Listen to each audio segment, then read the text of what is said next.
ભાવનગર મહાનગરપાલિકાના વર્ષ 2026-27ના બજેટ મંજૂરી માટે સાધારણ સભા યોજાઈ હતી। મેયરના અધ્યક્ષસ્થાને તેમજ કમિશનરની ઉપસ્થિતિમાં યોજાયેલી આ સાધારણ સભામાં 425 કરોડની પુરાંતવાળું બજેટ રજૂ કરવામાં આવ્યું હતું।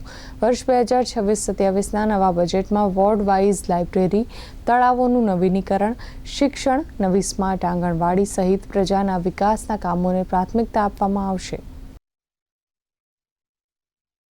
શિક્ષણ સમિતિ સહિત 1900 કરોડ રૂપિયાનું બજેટ પાસ કરવામાં આવ્યું છે। તેમાંથી 170 કરોડ રૂપિયા શિક્ષણ સમિતિનું બજેટ હતું। આ બજેટમાં અલગ અલગ મુદ્દાની ચર્ચા થઈ, જેમાં વોર્ડ વાઇઝ લાઇબ્રેરી, તળાવોનું નવીનીકરણ, બાળકોના શિક્ષણ માટે વિવિધ કામો,